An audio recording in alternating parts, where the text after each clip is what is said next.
buenos días para todos y para todas. Buenos días. Bien, ahí, mejor así.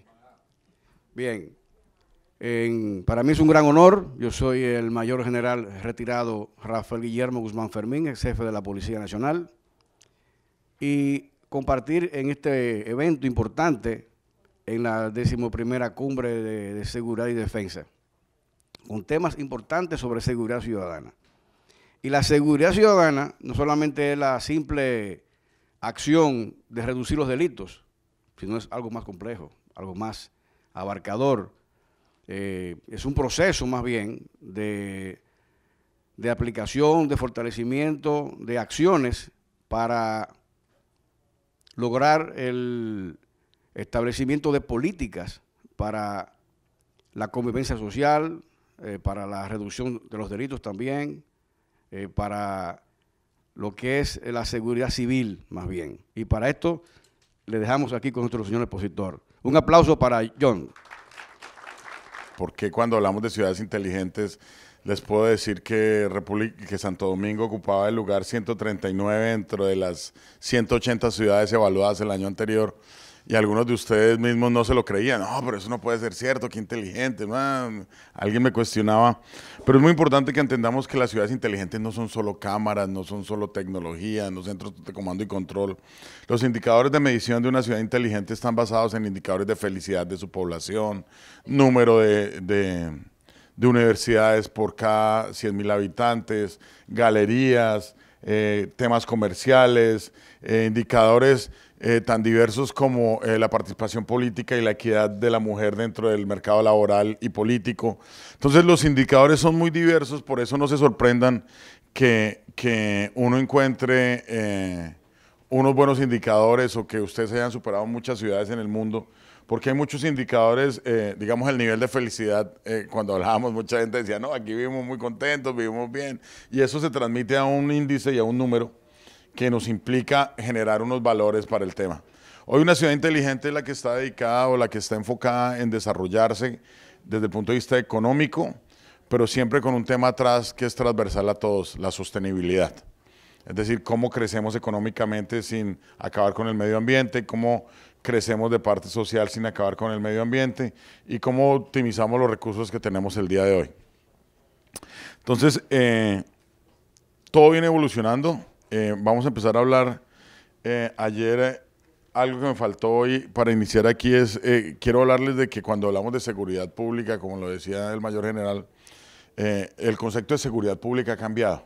Hoy cuando hablamos de seguridad pública estamos hablando a 3 niveles de seguridad: la seguridad cibernética, la ciberseguridad de infraestructura crítica y la seguridad pública o la seguridad personal, que es lo que traducimos como seguridad ciudadana el día de hoy.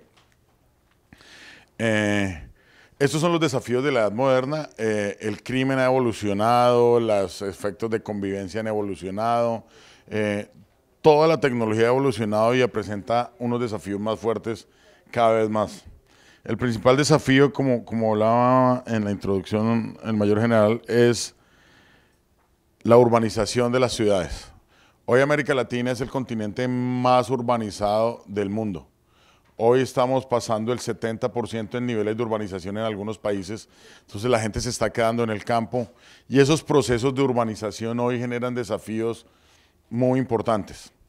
La seguridad se ha empezado a dividir en dos, en una delincuencia común y una delincuencia organizada, que genera dos tipos de delincuencia al interior, pero que están muy ampliamente ligados a dos cosas hoy: a la universalidad del planeta. Hoy todo está conectado, hoy podemos vernos con todo el mundo, hoy la conectividad es un gran desafío, ha sido algo muy bueno, pero hay cibercrimen, hay criptomonedas por las cuales se utilizan para hacer pagos en redes oscuras, tráfico de droga. O sea, los desafíos han ido modernizándose con el esquema y es como vamos a empezar a hablar de qué está pasando con la tecnología hoy.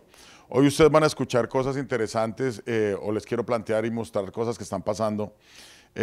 Antes ustedes iban a una feria de seguridad y los que han tenido oportunidad de asistir antes a este evento me podrán validarlo. Nunca asistí, pero se hablaban de cámaras, se hablaban de centros de comando y control, y esa era como la panacea de la seguridad. Todo el mundo decía coloco cámaras y ya, y estamos en una ciudad inteligente y en una ciudad segura. Todo eso ha evolucionado y así la seguridad ha evolucionado a hoy pasar de que efectivamente las cámaras siguen siendo un instrumento a que las herramientas de combatir no solo el crimen, sino de generar un componente social interesante son las herramientas de la revolución 4.0. Es decir, la transformación digital está llegando al mundo de la seguridad. Hoy ya no hablamos de una cámara, hoy hablamos de Big Data, de analítica de datos. Hoy hablamos de inteligencia artificial. Hoy hablamos de Machine Learning. Hoy estamos hablando de blockchain para aseguramiento de transacciones. Entonces, esta es la nueva evolución y esto es el siglo XXI a nivel de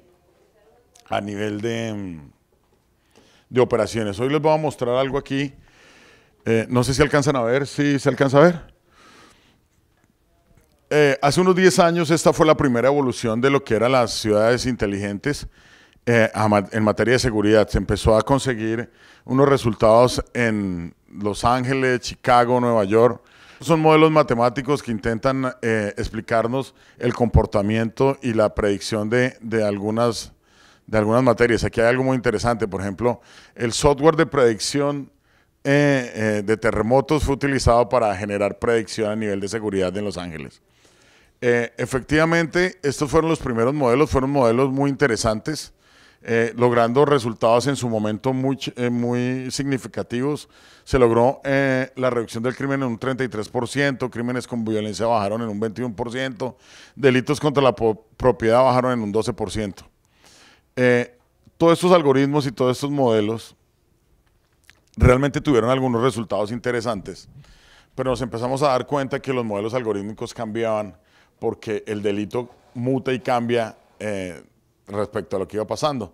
Entonces resulta que estos algoritmos de Los Ángeles nos decía en la zona, algo que todos ubiquemos, no sé, en Santa Mónica se presenta un crimen de robo de vehículos y según la investigación se da durante los fines de semana de 9 a 11 de la mañana y se atacan vehículos deportivos en la zona oeste. Entonces resulta que el algoritmo lo que le permitía a la policía era generar esquemas de patrulla preventivos para poder decir, oiga, bajé los números. Entonces, claro, estos números y estos resultados empezaron a ser en su momento buenos, pero no fueron consistentes porque el delito migró. El delito se corrió a otra zona de la ciudad y entonces empezamos a darnos cuenta que los modelos algorítmicos que estaban en su momento no eran suficientes como modelos matemáticos. En Nueva York fue donde se consiguieron mejores resultados, pero porque vino de la mano de endurecimiento de penas, vino de la mano de una limpieza que le hicieron a la fuerza pública muy fuerte, cambiaron los patrones, cambiaron los esquemas de educación de la policía y sus resultados fueron muy interesantes. Estos modelos algorítmicos y estos modelos de predicción, estamos hablando de que eran hace 10 años, es lo que se viene manejando y pues todavía se utilizan, pero han ido mejorando. Entonces, podemos avanzar. Entonces, ¿qué ha pasado? Y hay un concepto que es fundamental en el mundo de hoy que se llama la huella digital única.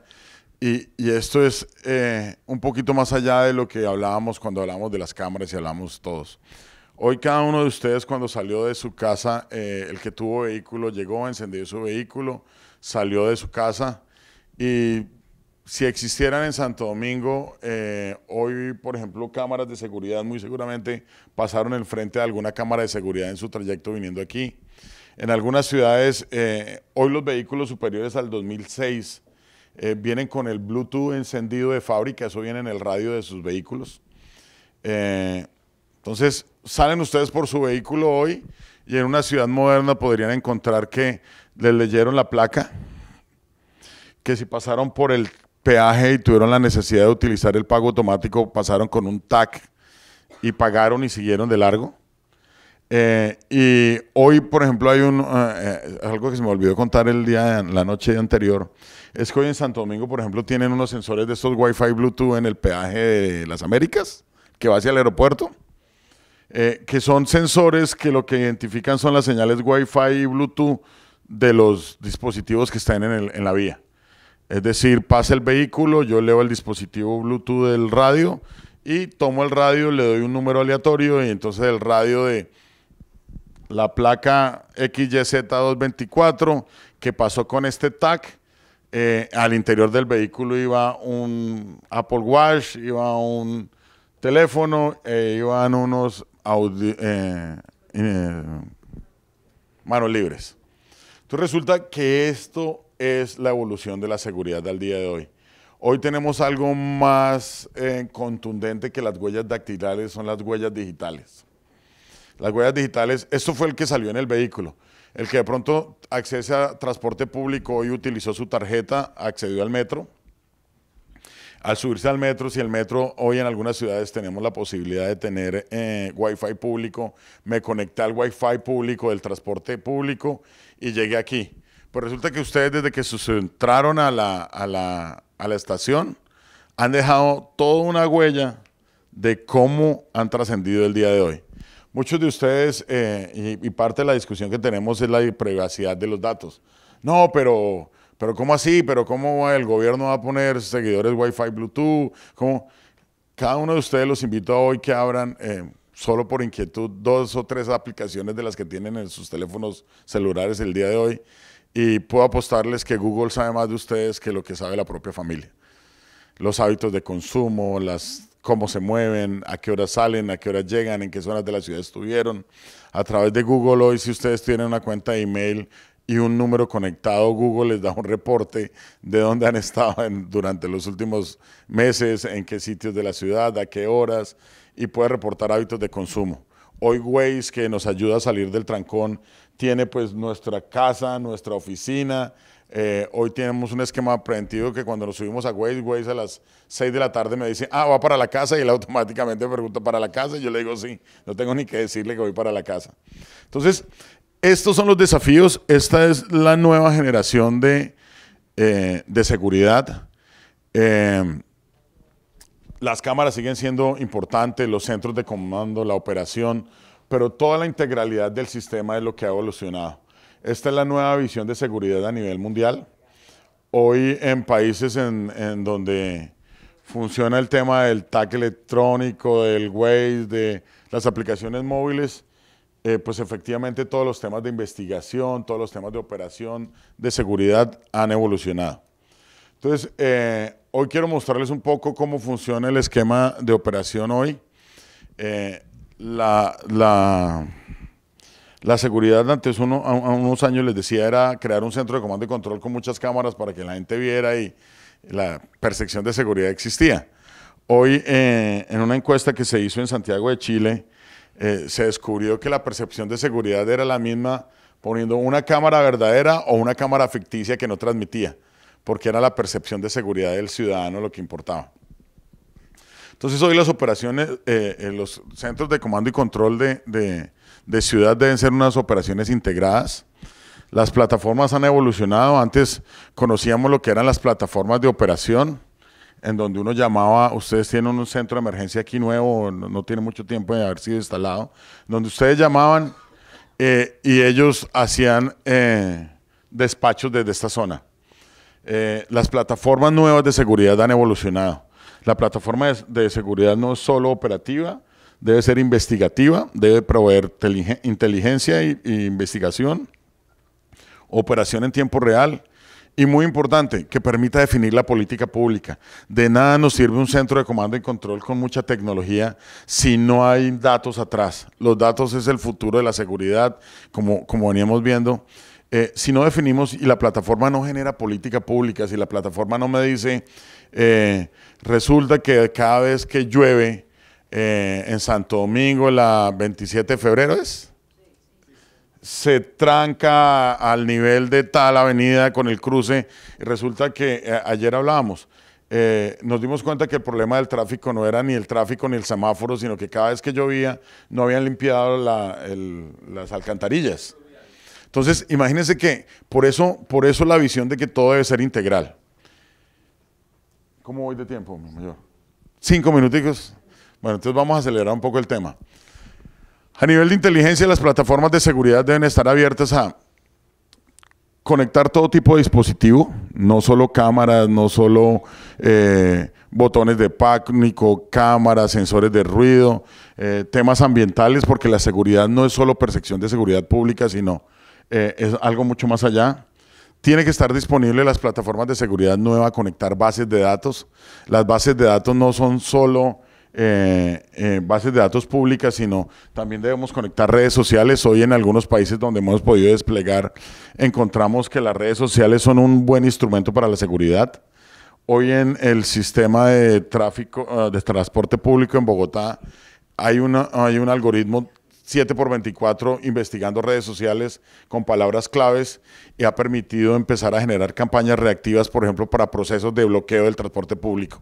Hoy la herramienta está 7x24 trabajando, analizando la palabra Transmilenio, Metro, y cada vez que se va analizando la palabra hace un análisis sensorial bueno, la palabra no es sensorial, un análisis sensitivo de lo que se dice y nos dice si el Twitter es favorable, desfavorable o negativo.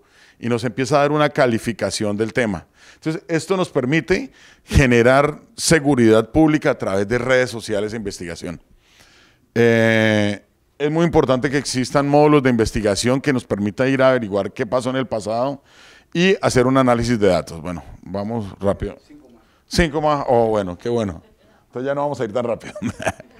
Es muy importante aquí, esto fuente de datos, fuera de las redes sociales, que es lo que tenemos hoy a nivel moderno. Es muy importante que como gobierno, como sector gobierno, todas esas bases de datos que tenemos hoy fluyan. Es muy importante que haya comunicación entre la fuerza pública, el Ministerio Público, la Fiscalía, y que todo corra a través de una sola plataforma. Es increíble cómo en casos en América Latina capturan a alguien y resulta que era el más buscado, pero nadie sabía que era el más buscado, hasta que por suerte alguien se enteró. Entonces, esto es muy importante, la unificación de bases de datos. Y la transversalidad, uno diría, ¿para qué quiero estar conectado? Por ejemplo, en Santo Domingo el que emite la placa son los impuestos nacionales. El tema de impuestos es el emisor de la placa del vehículo, ¿cierto? ¿Para qué quisiera yo eso? Pues resulta que cuando yo conecto eso a un sistema de seguridad me permite saber quién es el dueño, me permite mirar si la placa con lectores de placa son carros gemelos, utilizan la misma placa para diferentes tipos de vehículo y adicionalmente puedo mirar si debe impuestos, debe multas, o en caso de un robo, un secuestro, puedo buscar la placa a través del sistema. Entonces es muy importante que haya transversalidad a nivel de seguridad. Listo, avancemos. A nivel de operaciones muy importante, esta es la línea 911. Una cosa muy importante a nivel de línea 911 es que las plataformas que se usan hoy tienen que ser totalmente abiertas. Las plataformas de código cerrado ya no son prácticas. Eso era eso fue lo que la gente se investigaba, desarrollaba una tecnología y era algo así como lo que pasaba con la medicina. Tengo una patente y nadie más la puede usar. Hoy a nivel de tecnología eso está revaluado. Todas las plataformas deben cumplir estándares, deben ser abiertas, escalables, interoperables. Cuando ustedes como decisores del sector público tengan la capacidad de contratar algo por el bien de la ciudad, por el bien de la nación, esas son palabras básicas: escalable, interoperable, software abierto, para que nunca queden atados a un proveedor, para que nunca queden atados a una sola tecnología, sino para que realmente la inversión que haga la ciudad o el país crezca. Es muy importante que en el sistema se conecten no solo los recursos de seguridad, sino haya emergencias médicas, bomberos, y uno muy interesante que no se preveía antes, que es el desafío de la movilidad. Hoy tenemos, si no conectamos el desafío de la movilidad al sistema, pues yo puedo tratar de enviar la ambulancia, entre comillas, más cercana, porque técnicamente me dice que está más cerca, pero no necesariamente la ambulancia más cercana es el recurso más eficiente, porque puede estar en la ruta en donde se generó el accidente y el tráfico es más alto. Entonces hay que conectar la movilidad como un sector importante dentro del desarrollo de la operación de movilidad. Por último, la definición de política pública. Todo esto tiene que tener un resultado muy claro, medible, bases de datos, KPIs e información para poder tomar decisiones inteligentes. Esto es una plataforma de seguridad actual. Esto es Ya antes uno hablaba de la plataforma del futuro. Ayer en las charlas que teníamos hablábamos de que el futuro es hoy. La velocidad que tenemos hoy es una cosa clara. Veo aquí gente joven, no entenderían que es un fax porque eso fue pero fue relativamente hace poco cuando mandábamos fax todos. ¿Se acuerdan que eso era lo último? Y fue uno muy corto porque fue tal la evolución que nos duró unos años el fax y salió inmediatamente. Entonces, por último, quiero mostrarles que esto es realidad, que esto no es PowerPoint, que esto no es... esto es realidad, cómo se hace la investigación criminal hoy en una ciudad inteligente. Entonces hay una pregunta, no sé si ustedes se acuerdan de una película que se llamaba Minority Report, donde estaba Tom Cruise y habían 3 como adivinas en una piscina y preveían el futuro y se podía prever el crimen. Entonces, esto es algo bajado a tecnología, el Minority Report de hoy a nivel de investigación criminal. ¿Se imaginan contar con un sistema inteligente que ayude a investigar crímenes generando alertas automáticas cuando estos pueden volver a suceder para prevenirlos?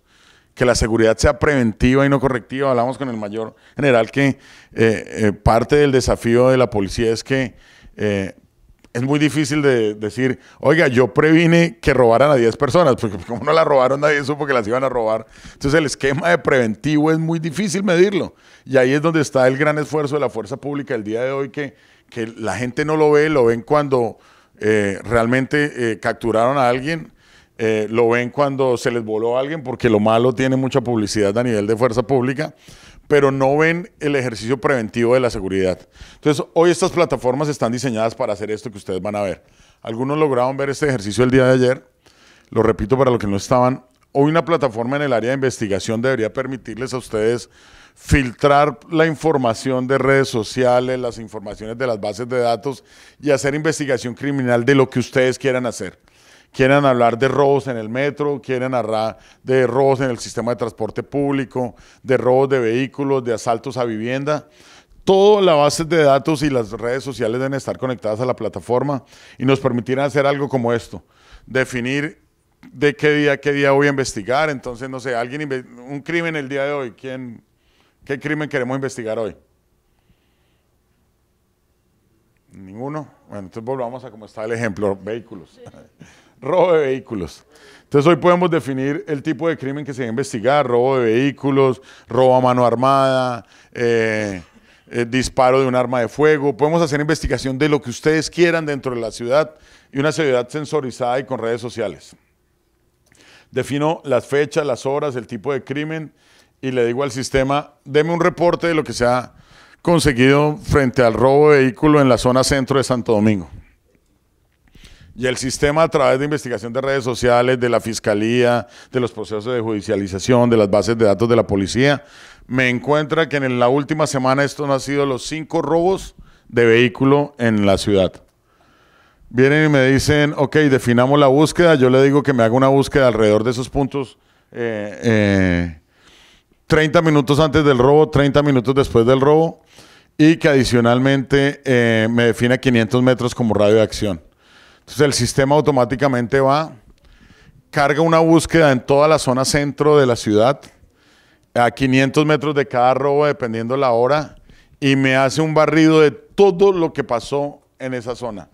Redes sociales, reportes de bases de datos, sensores, cámaras, y me encuentra patrones de, oiga, no, miren, esta gente es residente, él vive ahí, la doctora Josefina trabaja en Funglode.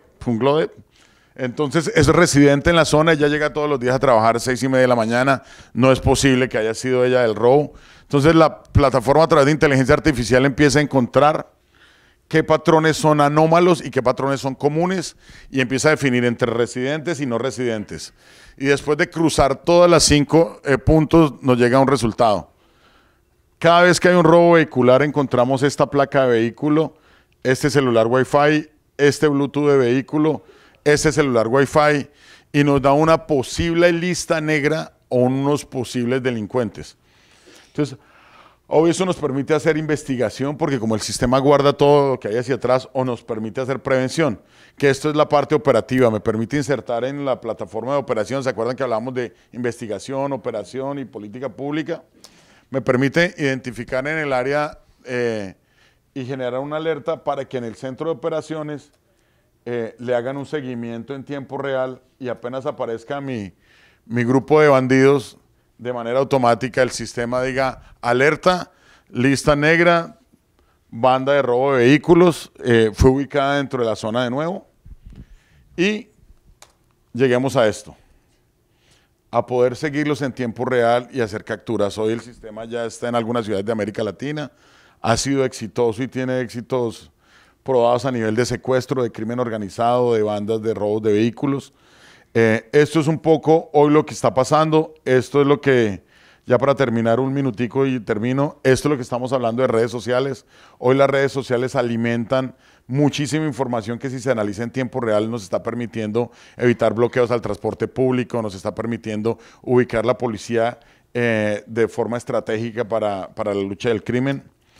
Estamos cruzando temas de redes sociales con pérdida de gente o de extravío de gente en las ciudades, el tema de análisis y reconocimiento facial, que cuando existe un buen sistema de enrolamiento funciona.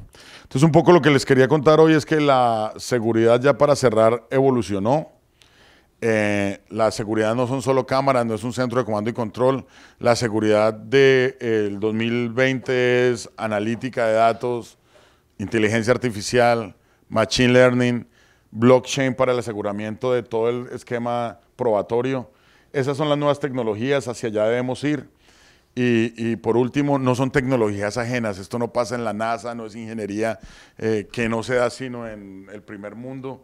Hoy todos en Latinoamérica contamos con una muy buena base de ingenieros, una muy buena base de emprendimiento local. Esto incentiva que todo este desarrollo, por ejemplo, es hecho en Latinoamérica, es hecho totalmente en Latinoamérica, y en Latinoamérica tenemos la capacidad técnica y tecnológica de desarrollar, la inventiva y la capacidad de que esto funcione en nuestras vidas. Entonces, muchas gracias.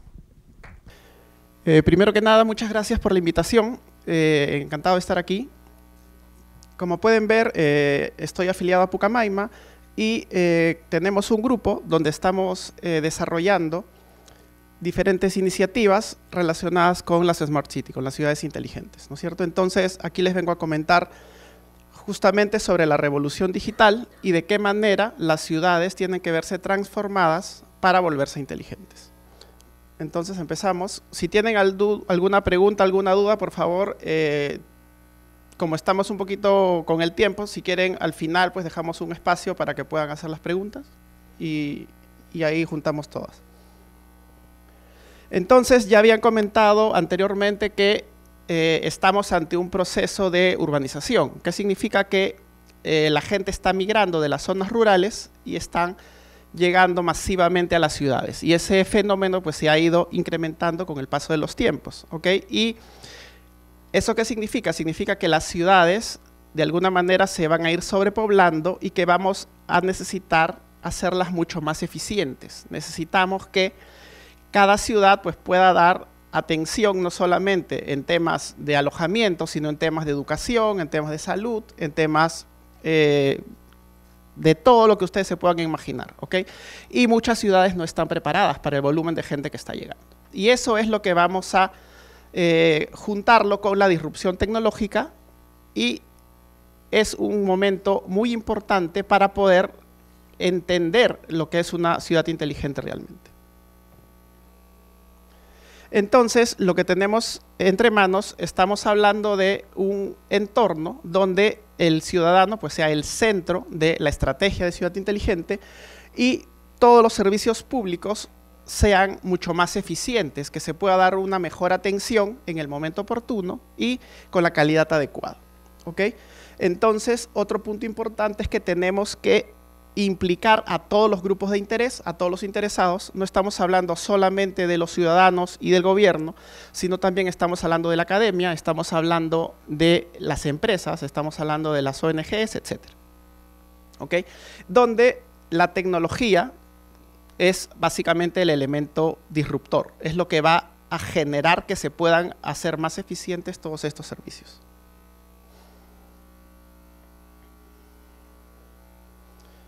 ¿Ok? Entonces, cuando hablamos de ciudades inteligentes, muchas veces nos viene a la cabeza pues grandes ciudades, ¿no es cierto? Llámese pues Londres, Nueva York, pero no necesariamente estas ciudades, si bien son grandes, tienen presupuesto, tienen bastante visibilidad, pero muchas veces tienen ciertas restricciones y no son las que están a la vanguardia. En los rankings internacionales figuran esas otras ciudades que son de tamaño intermedio, ¿no es cierto?, como las más avanzadas a nivel de ciudades inteligentes. Llámese Singapur, Ámsterdam, Hong Kong, etc. ¿Por qué? Pues porque esas ciudades son mucho más flexibles que las ciudades grandes. No tienen esa cantidad de gente ni la cantidad de servicios que tendrían que prestar para poder, digamos, considerarse que van a la vanguardia. Lo interesante también es que estas ciudades pueden implementar lo que se llaman los Smart Labs, que vendrían a ser laboratorios donde se puede experimentar y se puede hacer pruebas en pequeño para que luego todo eso se pueda replicar a nivel mucho más grande. Otro fenómeno interesante es que hay muchas ciudades que se han posicionado en ciertos sectores. Por ejemplo, ahí menciono algunas. Berlín se conoce como una ciudad muy creativa, ¿no es cierto? Por ejemplo, Copenhague es en el tema de movilidad sostenible y son ciudades que están apostando por diferenciarse de las demás en ese nicho particular, ¿ok? Y ahí es una oportunidad para que aquí en República Dominicana, por ejemplo, Santo Domingo pueda diferenciarse y pueda apostar quizás por el tema de turismo inteligente. Sería una oportunidad interesante para poder enfocarse en ese nicho y que, digamos, todos los servicios adicionales que se puedan ofrecer se enfoquen a ese sector. Entonces, como estamos viendo, las nuevas tecnologías nos van a permitir, ¿no es cierto?, facilitar todo este tipo de cambios, pero con el objetivo siempre de mejorar la calidad de vida del ciudadano. ¿Ok? Ustedes saben que los servicios públicos tradicionalmente no han sido lo que deberían ser. Y eso pasa a nivel regional, a nivel de Latinoamérica. Y por lo tanto existen también oportunidades interesantes para que a través de la tecnología se puedan hacer mucho más eficientes, se puedan prestar servicios de una mejor manera. Y también hemos sido testigos del nivel de contaminación y el nivel de poca reutilización que se hace de algunos productos y por lo tanto el tema también medioambiental es muy importante. Si nos fijamos en las ODS, los Objetivos de Desarrollo Sostenible, pues también ahí está muy claro que hay que apostar por el medio ambiente y la sostenibilidad. Entonces, en ese sentido, las ciudades, como dije, al poder experimentar en un entorno mucho más pequeño que en todo el país, se puede aprovechar para lo que salga bien de estos pequeños experimentos, se pueden incluso fomentar la creación de políticas públicas que nos permitan luego replicar las mejores prácticas a nivel nacional.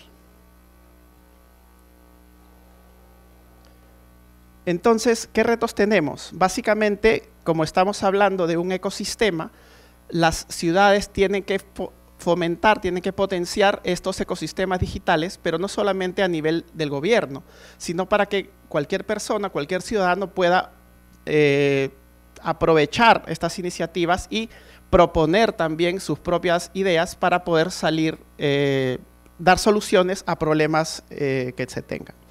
Por ejemplo, cuando estaba en Perú, estaba colaborando con una municipalidad, la municipalidad de Miraflores. Miraflores es uno de los distritos que están a la vanguardia en estos temas y ellos tenían, por ejemplo, varias iniciativas. Una de ellas era, no sé si han escuchado hablar de los hackatones. ¿Sí? ¿Les suena? ¿Ok? Bueno, básicamente los hackatones son eventos donde con cierto objetivo se reúnen muchas personas que son desarrolladores y tratan de buscar una solución a ciertos problemas que se están proponiendo. Y uno de las aplicaciones ganadoras justamente fue una aplicación que consolidaba toda la oferta cultural de ese distrito de Lima. ¿Qué pasaba antes? Que cuando uno quería, por ejemplo, ir al teatro o quería ir a una exposición de arte, tenía que buscar qué había en tal teatro o qué había en tal escenario para poder ver qué era lo que estaban dando, cuál era el horario, etc. Pero no podía hacer eso en todos los teatros y en todos los sitios que había esa exposición de arte. En cambio, con esta aplicación, uno podía, desde un solo lugar, podía acceder al calendario de qué va a haber el fin de semana y podía ver qué exposiciones habían, qué obras de teatro habían, y podía de esa manera pues interactuar mejor con la ciudad y todos al final terminaban aprovechando de una mejor manera las oportunidades que brindaba la oferta cultural de este distrito. Entonces es una idea que al final se concretó y eso ellos lo incluyeron como una aplicación ya parte de la Municipalidad de Miraflores para fomentar su oferta cultural a los turistas. Algo similar se podría hacer aquí quizás.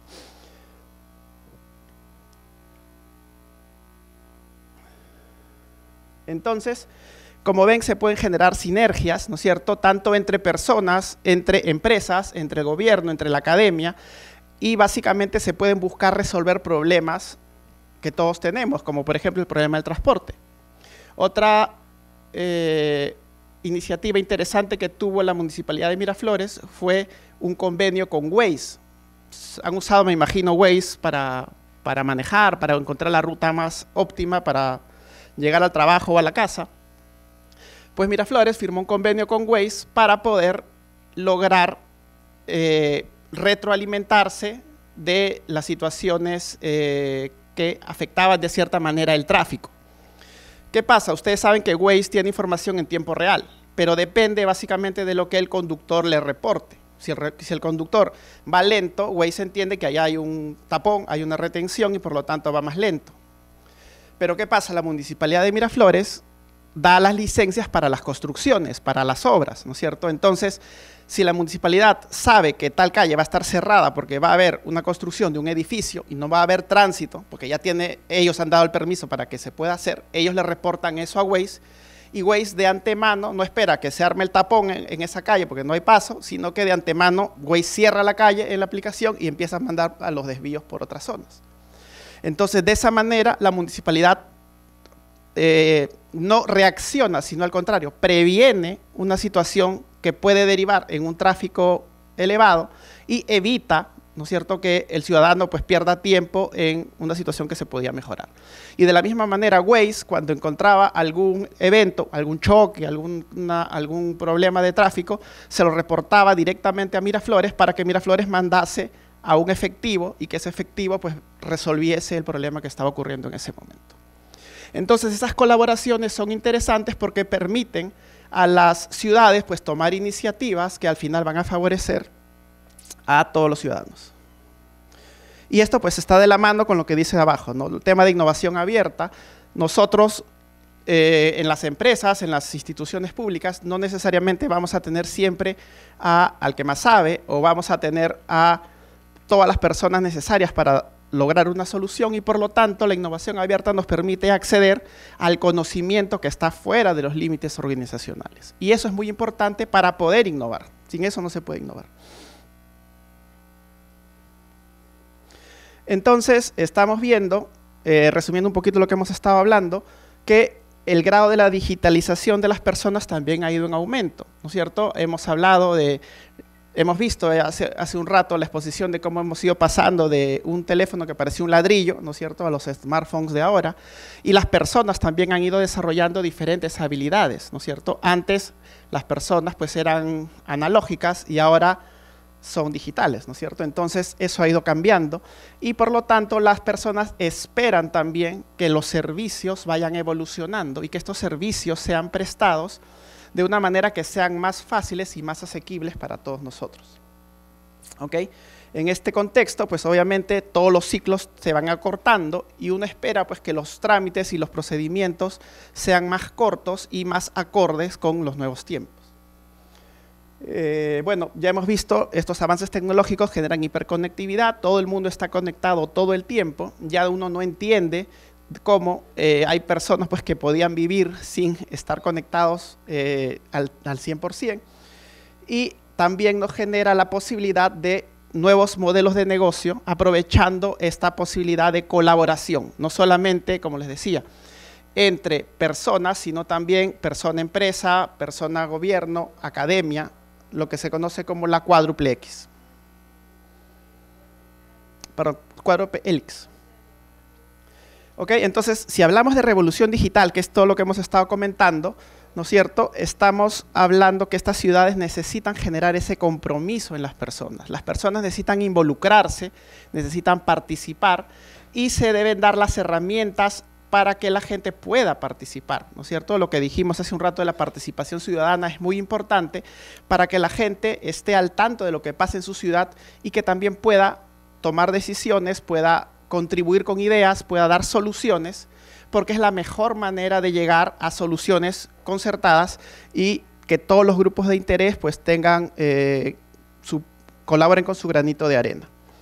De esta manera pues vamos a lograr tráficos más eficientes, mejores servicios públicos, capacidad de reacción ante desastres, etc. Cuando hay desastres, por ejemplo, lo que también suele ocurrir es que no hay coordinación.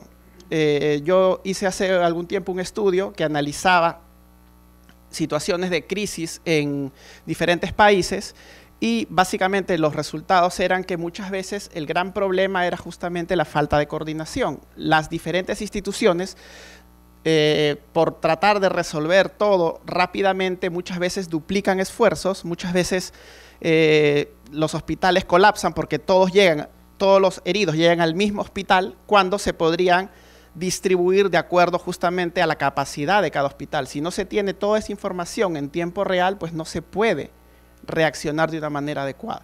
No se puede dar respuesta a las catástrofes en el momento oportuno. Para lo cual, pues es necesario que se pueda monitorizar lo que se está pasando en tiempo real y que se puedan tomar decisiones informadas, ¿ok? Eso es muy importante, decisiones en base a datos, en base a lo que se conoce en tiempo real de la situación. Si no sabemos cuántas camas libres tiene tal hospital, pues no sabemos si tenemos que llegar a ese hospital o tenemos que ir a otro. Entonces es muy importante que todo esté conectado y que esa información esté disponible en tiempo real.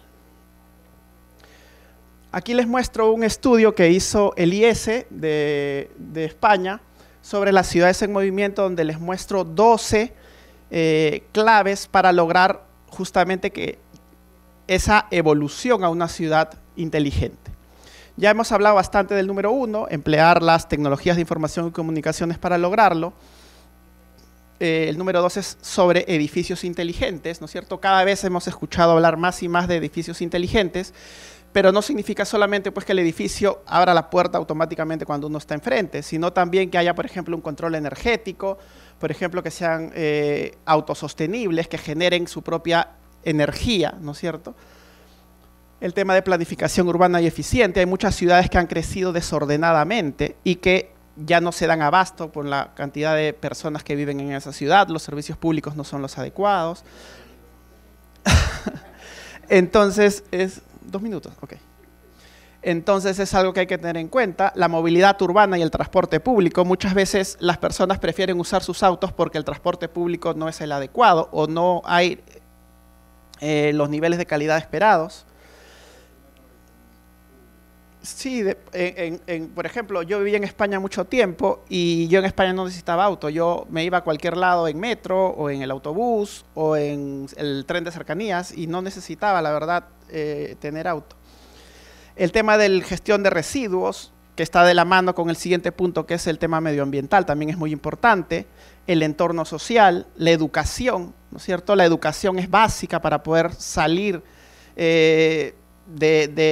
digamos, de la caja en la que nos encontramos y poder empezar a tratar temas de innovación y temas de ciudades inteligentes. La salud también tiene que verse afectada por las nuevas tecnologías, ¿no es cierto? El tema de e-health, de salud electrónica, es muy importante.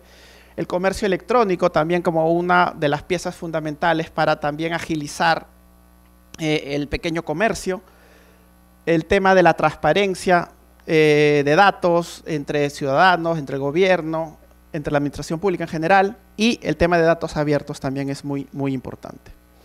Entonces, para terminar, básicamente aquí hay algunas conclusiones. Es muy importante que hay que promover el desarrollo de las ciudades inteligentes, pero, de nuevo, ¿no?, con planeación, teniendo en cuenta las mejores prácticas que se hayan desarrollado a nivel internacional, teniendo en cuenta de que no solamente estamos hablando de un punto de vista tecnológico, sino que estamos también teniendo en cuenta a las personas, ¿no es cierto?, al medio ambiente, etcétera.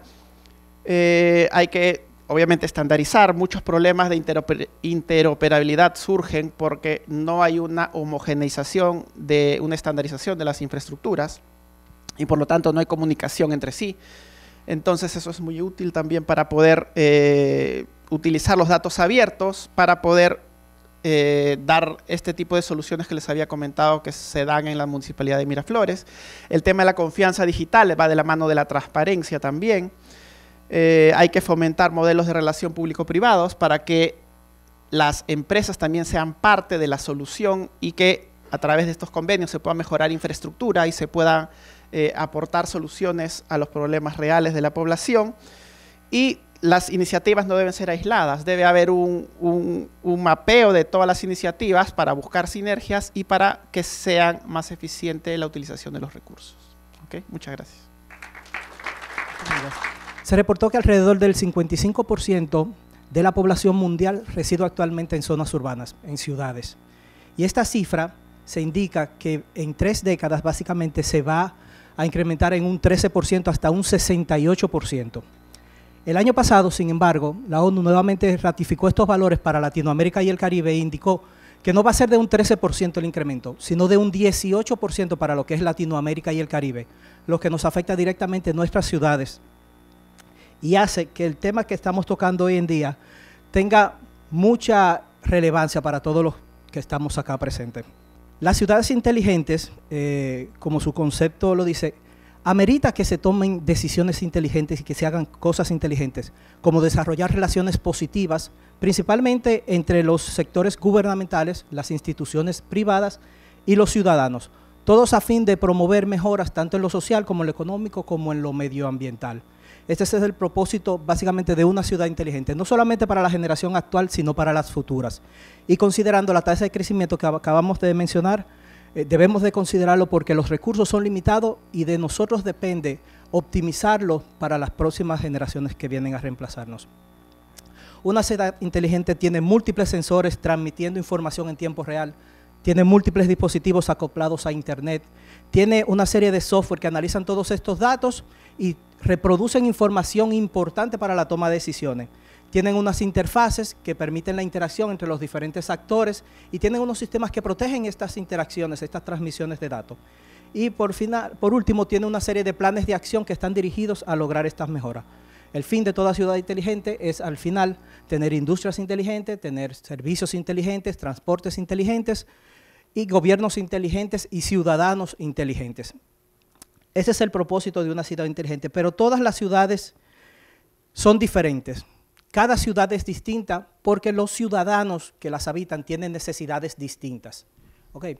Y partiendo de ese principio, nosotros necesitamos definir una serie de perfiles de ciudadanos que son los que nos van a permitir identificar esas necesidades que tienen la población. Tiene que considerarse todos los temas de género, tiene que considerarse la edad de las personas y tiene que considerarse de dónde provienen estas personas, si su ambiente es rural, si su educación preliminar o su vivencia es rural o es de la parte urbana. Luego de tener todas estas informaciones, se agrupan perfiles que podríamos enumerar múltiples. Por ejemplo, algunas de las personas pueden tender a estar muy interesados en la tecnología, otros, sin embargo, pueden ser muy apáticos a ella y rechazarla porque no se sienten familiarizados, le sienten miedo o respeto, para decirlo de otra forma. También están aquellos que buscan seguridad en los controles, pero también están los perfiles que precisamente piensan que esos controles lo que van a hacer es hacerlos inseguros a ellos. Entonces tenemos diferentes perfiles, tenemos perfiles también de personas que lo que buscan es una convivencia social, desarrollar unos lazos y conectarse, y otros que lo que buscan es inmediatez en las soluciones que están reclamando a su gobierno a través de los canales que están disponibles. Cada uno tiene un enfoque diferente. En nuestro país pudiésemos hablar de múltiples perfiles, pero vamos a enfocarnos principalmente, me voy a enfocar en dos aspectos que nos afectan a todos, no importa el perfil que tengamos como ciudadanos. El primer factor es la seguridad. La seguridad, la ONU en su reporte del año pasado indicaba que en Europa la tasa de homicidios por cada 100.000 personas es de una persona. En ese mismo reporte también se indica que la tasa global promedio a nivel mundial es de 6.1 personas por cada 100.000 habitantes. 6.1 homicidios por cada 100.000 habitantes. Sin embargo, en Latinoamérica esa tasa se incrementa 4 veces su valor, hasta llegar a 24 por cada 100.000 habitantes. Y es increíble que en un 8% de la población mundial, que es lo que representamos los latinoamericanos, tengamos el 37% de incidencia de los homicidios en todo el planeta. Eso es grave y nos dice que la seguridad es algo que debemos de considerar todos los ciudadanos como parte de nuestras prioridades y de los factores que más nos afectan. Son tasas muy desalentadoras porque al final el impacto de este clima de esta incidencia, de la falta de seguridad, lo único que hace es que disminuye el rendimiento del personal, afecta el clima de negocios y reduce la productividad de todas las empresas.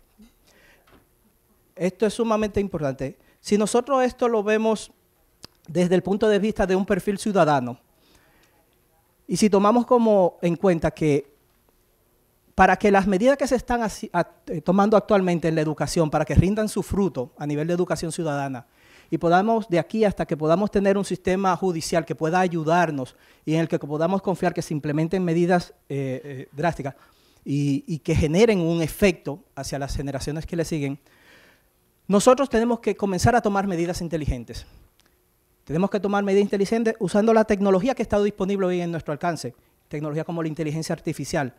Nadie, los que tienen empresas acá, nadie pone un sistema de cámaras en su negocio sencillamente para tener muchas cámaras o para ver si algo pasó, ver los eventos. No, la idea siempre es generar una proactividad y disuadir el crimen. Tratar de controlar, reducir el impacto y también reducir la probabilidad de que se den cuenta. Hoy en día se ponen muchas cámaras y muchas veces no tenemos esa inteligencia artificial, pero existen tecnologías que permiten utilizar esa inteligencia artificial hoy en día. Existen plataformas, por ejemplo, donde estamos viendo un video que tal vez, pregunto, ¿cuántos crímenes pudiésemos ver acá? Un operador, esta cámara, en un lugar donde tengas 100 pantallas, 200 pantallas, tal vez le pase como una imagen normal, pero en esta misma imagen, si podemos aplicar una tecnología con inteligencia artificial, la cámara le puede identificar 4 variables que podrían estar sucediendo en ese mismo momento a nivel de delito. Por ejemplo, podríamos tener un vehículo que está estacionado ilegalmente en una zona que no debe, podemos tener transeúntes que están cruzando por un área que no deben, podemos tener vehículos en sentido contrario, desplazándose, y podemos tener personas que estén merodeando, que tengan una actitud sospechosa. Todo esto que estoy hablando no son parámetros que se configuran por una persona, son parámetros que ya la inteligencia artificial de software que manejan todos estos sistemas de cámara tienen disponible hoy en día. Tenemos interfaces de foco de atención en el mercado que permiten que las personas, viendo todas las pantallas, puedan saber qué es lo que está pasando y atender el tipo de alerta que necesita atender. De esa forma podemos aumentar su eficiencia y su efectividad. Cada operador está atendiendo eventos y no solamente mirando pantalla para ver si puede identificar algún delito en medio de esas miles de pantallas. Entonces, esas cosas se traen al foco de atención. El segundo factor es la protección de datos. Somos un país eminentemente dependiente del turismo, donde el 20% del Producto Interno Bruto depende de estos ingresos, y donde se dice que de cada 10 pesos que paga el turista en impuestos, se generan 42 en otros sectores, que pueden ser construcción, agropecuaria, todo lo que vemos aquí financiero. Sin embargo, el turismo es una actividad humana sumamente frágil y susceptible, como hemos vivido en este año con todo el tema de la misma seguridad. Que en Hong Kong están derribando todos estos postes de tendido de seguridad, básicamente porque las personas quieren eliminar todo lo que son cámaras de reconocimiento facial de estas instalaciones. Se ponen caretas que improvisan, que le hacen 2 hoyos para que no los reconozcan. Se ponen caretas de plástico, se ponen mascarillas, utilizan múltiples ardís para poder evadir que los identifiquen. Pagan en efectivo en los metros para que no les rastreen las tarjetas de crédito. Utilizan láseres. Esto es ahora que está pasando. Utilizan láser para cegar las cámaras, utilizan tecnología donde pueden evitar que la policía, que las autoridades puedan hackear los datos del celular y puedan identificarlo a través del celular. Utilizan impresiones en 3D o maquillaje para evitar que los identifiquen. Y todo esto a la larga, lo único que está haciendo es trayéndonos conciencia de que el reconocimiento facial es cierto, es una herramienta que puede ayudar mucho en disuadir la criminalidad, pero todavía no es muy confiable. En un estudio que se hizo sobre Amazon se determinó que el 39% de las personas de color, cuando se comparó una base de datos de 25.000 delincuentes con 535 congresistas, el 39% salió incorrecto.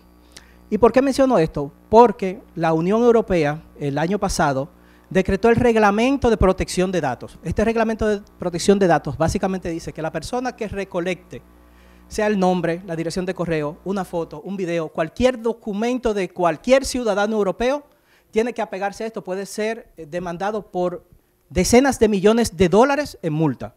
Lo vimos el año pasado, lo vimos hace 2 o 3 meses con Facebook, donde le impusieron una multa de 5.000 millones por el tema del conflicto con los datos que manejó Cambridge Analytica. Sí, ya, el último. Y básicamente esto que pasó con Facebook puede pasar con la información que podemos tener manejando reconocimiento facial. Es algo que tenemos que tener conciencia.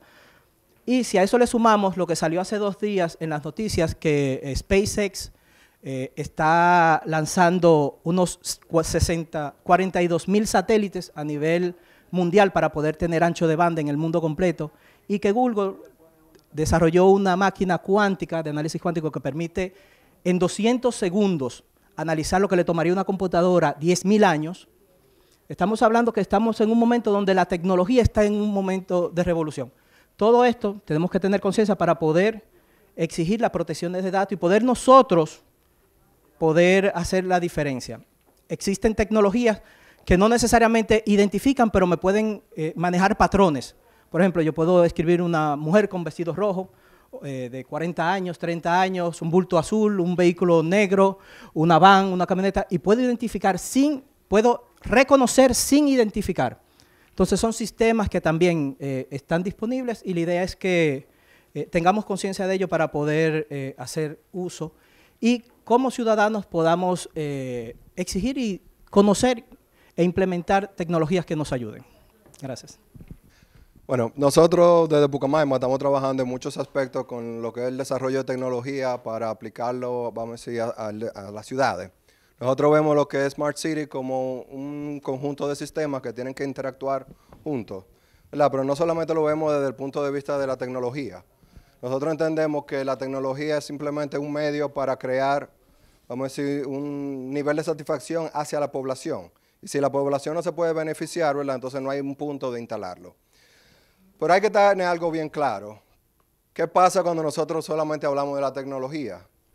¿Verdad? Cómo la tecnología invade nuestra vida, nuestra forma de ser ya cambia. Y eso tiene un impacto directamente a lo que es la privacidad, ¿verdad? Y que nosotros permitimos que la tecnología tenga acceso o no, ¿verdad? Por ejemplo, hoy nos han enseñado varios aspectos donde esta mañana nos enseñaron Google, tiene la información de todos los lugares que recorrimos, ¿verdad?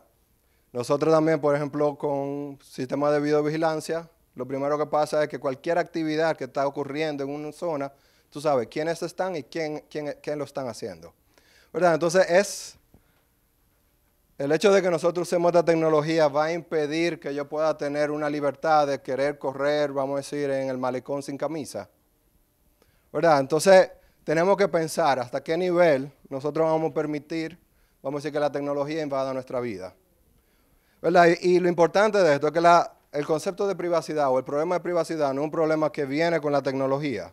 Siempre ha existido a los diferentes tipos de tecnología. Los primeros problemas de privacidad vienen cuando en la prensa comienzan a introducir fotos, ¿verdad? Y la privacidad ha evolucionado con la evolución de la tecnología.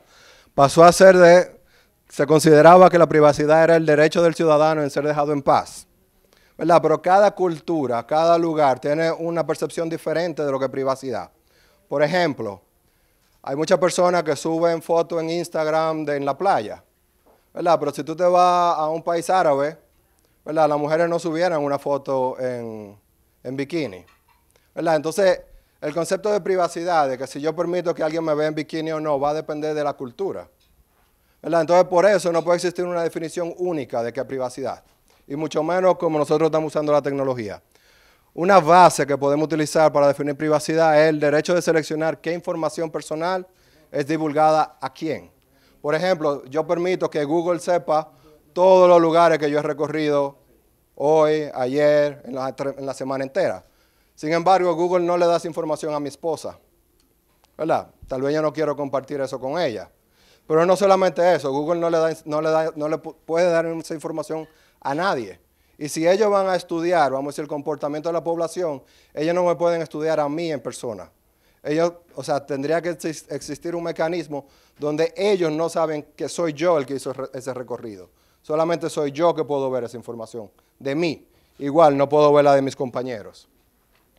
¿Verdad? Entonces el desafío principal es la ventaja que me da la tecnología y lo que yo estoy dispuesto a comprometer de mi privacidad. Y no solamente la ventaja que da la tecnología hacia mí como persona, pero también a la sociedad, ¿verdad? Y es sin duda que un sistema de videovigilancia bien planteado, ¿verdad?, le trae muchos beneficios a la ciudad, a la ciudadanía, a la sociedad, donde nosotros podemos mitigar la cantidad de crímenes, podemos detectar rápidamente cualquier anomalía, pero no necesariamente tengo que afectar la privacidad de mis ciudadanos. Y para esto existen muchas formas, ¿verdad? Y tenemos que estar claros, por ejemplo, hay una diferencia entre lo que es la seguridad y la privacidad. La seguridad, por ejemplo, en sistema de información, lo que asegura es que el servicio pueda ser ejecutado. Y la privacidad lo que asegura es, en cierta forma, la confianza que el usuario va a tener en ese sistema. Y para poder crear esa privacidad, nosotros tenemos que trabajar bajo un marco de referencia, ¿verdad?, donde primero tenemos que ver la factibilidad. ¿Qué es lo que el sistema nos va a ofrecer? ¿Verdad? Como sociedad tenemos que estar bien claros de qué es ese beneficio que recibimos. ¿Cuál es la conveniencia? ¿Cómo ese beneficio que yo recibo por ese sistema compensa con vamos a decir, con la privacidad que estoy dejando que ocurra? Por ejemplo, yo dejo que Google sepa todos los sitios que yo voy porque me hace recomendaciones adecuadas a mi perfil. O sea, cuando me recomienda un restaurante, ya sabe el tipo de restaurante que me gusta, ¿verdad? Y yo estoy dispuesto a sacrificar mi privacidad por eso. También tenemos que saber el tipo de gobernanza, ¿verdad? Y todo esto lo que está creando es una confianza en el sistema. Si nosotros no confiamos en el sistema, ¿verdad?, la tecnología no nos va a dar el servicio que queremos. Y eso son de las cosas muy importantes. Por ejemplo, en un estudio estaban haciendo una comparación. En Europa, normalmente sus ciudadanos confían en el gobierno. Por lo tanto, el gobierno crea muchas políticas para mantener esa confianza. Y cuando se implementan sistemas de videovigilancia, el ciudadano entiende que el gobierno no va a violentar su privacidad implementando esos sistemas. El caso no es igual cuando hablamos de Estados Unidos y mucho menos en Hong Kong o en China, donde la confianza hacia el gobierno no existe, ¿verdad? Nosotros podemos decir lo mismo en República Dominicana. Entonces, si instalan un sistema de videovigilancia, lo primero que estamos pensando es, ellos van a chequear todos los sitios que yo voy y lo van a usar en mi contra, ¿verdad? Entonces, lo que hay que asegurar lo que se llama igualitario, y es que todo el mundo tenga acceso a esa información. Y deja de ser una arma si todos tenemos acceso a la misma data, la misma información. Lógicamente, yo no debería tener acceso a ver todas las personas que están corriendo por la 27 con Churchill, pero yo puedo tener acceso a la metadata, ¿verdad? Y dependiendo del nivel, vamos a decir, de acceso o el nivel de privilegio que uno tiene dentro del sistema, la cantidad de información que se tiene que ver. Pero, por ejemplo, con todo lo que hemos hablado, por ejemplo, ayer se hicieron ejemplos de cuando estaban buscando a criminales que robaron un vehículo, pero no te podían decir el nombre. La razón que no dan el nombre es porque eso tiene un impacto directamente en la privacidad de la persona. Y por eso te aparecían, vamos a decir, un código encriptado, ¿verdad? Y esos son mecanismos que nosotros tenemos, o principios, y es específicamente el de la anonimidad, donde yo solamente voy a guardar récord cuando ocurren cosas que son anormales. Por ejemplo, cuando el vehículo está en vía contraria. Pero si pasan 100 vehículos en una vía, no necesariamente tengo que guardar la placa de todos sus datos. ¿Por qué tú tienes que saber por dónde pasaron todos esos vehículos si están haciendo algo que es normal? Solamente deberíamos de guardar el vehículo que está o mal estacionado o que está en vía contraria, que son anomalías en el sistema en sí, ¿verdad? Entonces las principales pautas son apertura, que todo el mundo sepa que está siendo vigilado y dónde, ¿verdad? Si estamos hablando de espacio público, también se debería tener un consentimiento explícito. En un espacio público tú no le puedes preguntar a una persona cada vez que entra al Parque Mirador, mira, tú vas a ser grabado, firma aquí, ¿verdad? Entonces para eso nosotros tenemos sustituciones como la legislación, ¿verdad? Y que nuestros diputados y senadores creen legislaciones que aseguren que la privacidad cuando yo estoy siendo vigilado en un espacio público, ¿verdad? Pero, por ejemplo, si a mí yo voy a una tienda, en la tienda tienen una cámara, en el momento que yo acepto entrar a esa tienda, ya yo estoy dando mi consentimiento. Y bueno, la anonimidad es que no se pueda guardar y saber el récord exacto de toda la persona, sino solamente en caso de que pase algo diferente. Y la seguridad TIC, si nosotros no aseguramos toda esa data, ¿verdad? Eso significa que cualquiera pudiera tener acceso y ya vulnera la privacidad en sí, porque ya tendría información directa a la data. Los problemas son que las legislaciones, ¿verdad?, siempre se quedan atrás con el desarrollo tecnológico y el desequilibrio de poder que existe entre el ciudadano y el sistema. Y por ejemplo, lo que estaba mostrando Hideki con relación a Hong Kong es un nivel de desconfianza. Ellos saben que el gobierno tiene todo el sistema de vigilancia, ¿verdad?, y que solo ellos controlan, por lo tanto tienen que destruirlo para poderse sentir seguros. En conclusión, entendemos que la privacidad es un aspecto muy importante que tiene que estar considerado desde el inicio de cualquier proyecto de videovigilancia. Y para que todo este tipo de proyectos puedan funcionar, nosotros tenemos que tener un nivel de confianza alto en el sistema y en el gobierno, y no necesariamente en el gobierno, vamos a decir, que nos controla, sino en el gobierno que controla este tipo de sistema, en el nivel de gobernanza que va a tener ese sistema. Y ese nivel de gobernanza tiene que ir desde las instituciones públicas, privadas, hasta los ciudadanos. Y bueno, esa es la parte que yo quería compartir. Bien, muchas gracias. Muchas gracias, Víctor.